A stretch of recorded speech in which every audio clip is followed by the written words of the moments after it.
What's up YouTube, it's Josh Creates here with another video. I'm gonna do a part 2 to TikTok vent, talking about inflation, talking about being broke, overworked, prices going up, this, that, the next. So without further ado, let's get right into it. It's very refreshing to see people from the older generation speaking out on this, because a lot of times it feels like the older people are just like, oh, millennials and Gen Z are so lazy they don't want to work for anything. Like, no. We're a very motivated, a very ambitious generation of people, but it's just like this system is extremely fucked. There's no other way to put it. It's extremely fucked. We're not being put in a position where we can have a prosperous future or a wealthy future because of the position we're in now.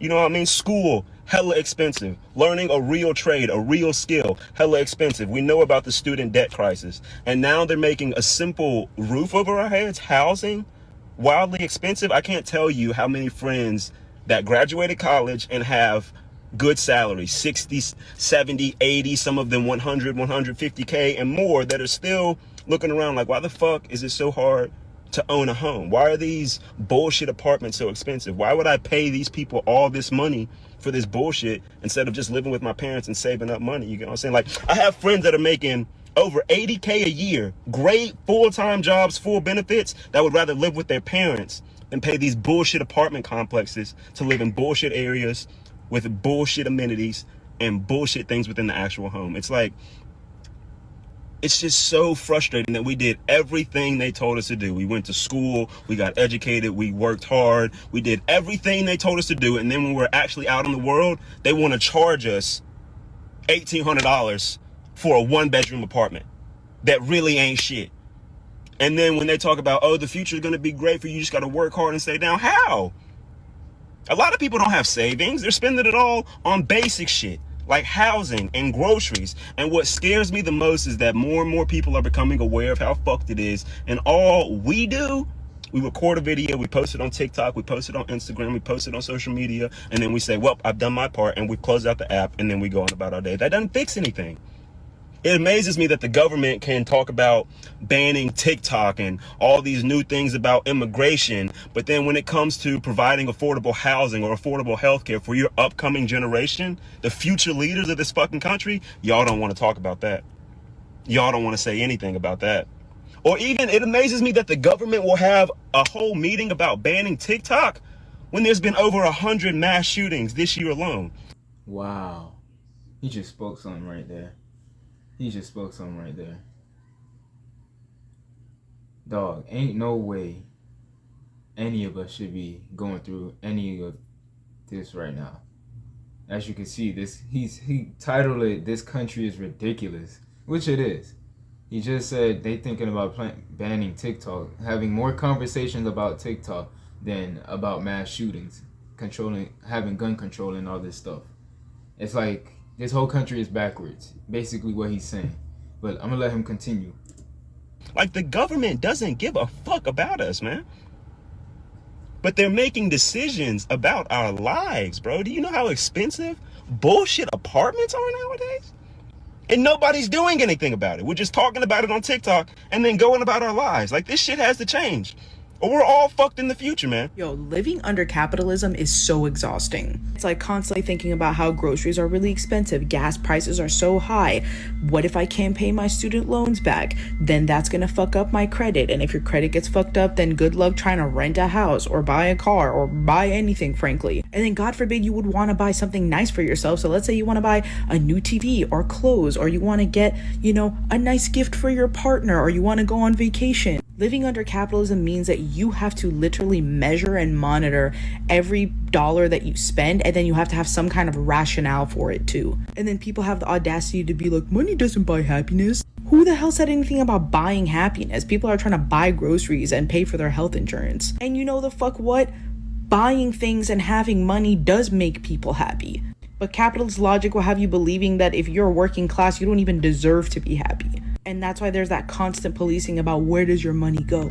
Hi, I'm a disillusioned millennial who grew up believing in the American dream only to have it stolen from me by inflation. I thought I would have a house at this stage of my life. Instead, I'm watching memes about how the government discovered aliens. To be honest with you, I don't even care. Why? Because this stupid news isn't gonna help me buy a house. He's right though.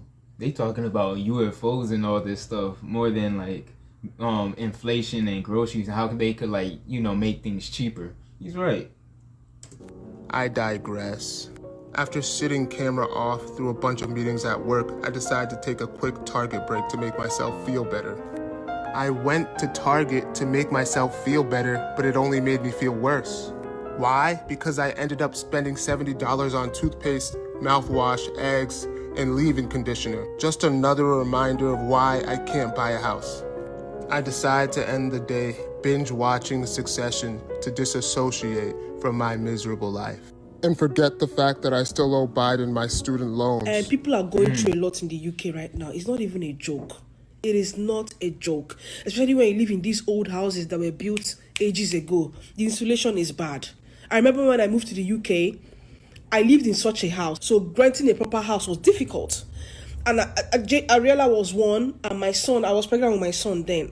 I would hold Ariella shivering like this in front of the heater. The heater is on, but we are still shivering. It's not, the cold was too much. It's not like these houses where we live now, like where I live now. These are one of the newer homes that have been built, well insulated. I use only electric in my house. And when I put on my electric heater, 1 hour, it can last me even the whole night. I don't sleep with heating. My kids sleep with heating. The other day, I loaded 100 pounds on my electric meter. And I had cooked that night. I did washing. And then I left my children's heater till morning. By morning, the money had dropped to 60 pounds. I was like, 40 pounds in a day. How are people managing? If you live in Africa, now is the time to help your family that is abroad. If you change 90,000 naira or whatever it is, cedis or rand, and you send them 100 pounds for them to use for their electric or gas bills, they will bless you and thank you. If you live in Africa, and you are used to your family members sending you money and they cannot send for you this period, have some compassion. Now is the wrongest time to ask anybody that lives abroad for money. If you do it, you're a murderer. People are going through hell. Well, And she's from the UK, by the way. The one with the accent before, not her, but the one with the accent before. She's from the UK, African accent. But just to let you know, it's not only happening in America. America is way worse than any other country. I'll say, in my opinion, maybe not. Let me know in the comments. But like, just know it's not only happening in America. Inflation is happening everywhere. And I think the reason why it's happening in the UK as well is because the UK and America has that connection. For some reason, everything they go through, we go through. And everything we go through, they go through. It's funny. I had an eye-opening experience with my son this weekend. So my son graduated from college 6 months ago. And when he graduated, he was going to move back in with us so that he could find a job here in this local area and save up enough money to move out on his own. Had no problem with that. So it's been about 6 months. He has saved almost every single dime. He works a 40-hour-a-week job. Makes $40,000 a year, which back in my day was sustainable to be able to live. Apparently that's not the case anymore. You can't live on $40,000, which makes no sense to me. So we were looking online at Zillow, Google to find apartments and houses within his budget, a house to rent because he has a dog. So we said, let's write them all down and let's go check them out because pictures don't tell you what's really going on, y'all. So we drove around to some of these and I can't even tell you, some of them I didn't even feel comfortable driving down the street. They were in really, really shady parts of town, looked like a war zone. The whole house looked like it was off kilter. A lot of work to be, it just looked like it should be uninhabitable. Don't rent this. It should just be tore down, right? And then when we went to apartments, these apartments that were within his price range, and when I say price range, they were still going for $800 a month. These $800 a month apartments, I didn't feel comfortable with him living in these apartments. When I say those two look like they should have just been torn the hell down, they should have been. The only ones that are decent, he found a studio apartment that's in a nice neighborhood, $1,400 for 485 square feet. What? That is more than my mortgage. right? And then regular apartments, not even like glamorous apartments, just 1-bedroom apartment that has normal square footage is anywhere from $1,300 to $1,700. We live in Montgomery, Alabama. We're not in a big metropolitan area. Did she say Montgomery, Alabama? Y'all think she was down at the riverboat? If you know, you know. I don't understand how the housing market has gotten so donkey, okay? And everybody says, well, then he should just buy a house since it's cheaper, mortgage is less than rent. Well, nobody will give him a mortgage loan because he has no credit. Not that he has bad credit, he has no credit. He didn't want to get into debt. So he doesn't have any credit to show for it. So it's like a lose-lose situation. I don't know how they're living. I don't know if he can move out right now because I personally don't feel comfortable with the places he can afford moving to, and he can't afford the normal standard shit that I would have afforded back when. How are people doing this, and how do we expect our young kids, or, I mean, he's not young, he's 25, but how do we expect our youth to get ahead? I mean, really. I'm gonna stop it right there. That's it for this video though, but listen to what I gotta say. Listen, bro, everything is going up. Gas, rent, groceries, everything's going up. So in this last video, you heard that she said her son is making $40,000 a year. And she made that back in the days, and she lived comfortably, right? Some people even said that they were like single, and then they made $40,000 a year with like 2 kids at least, and they live decent. You know what I mean?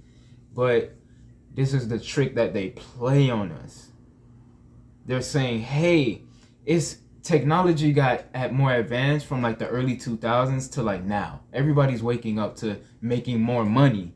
Everybody's waking up to not only having one paycheck. Everybody's like, you know what I mean? Everybody's trying to find a way to become like more, to make more, to have like more of an income.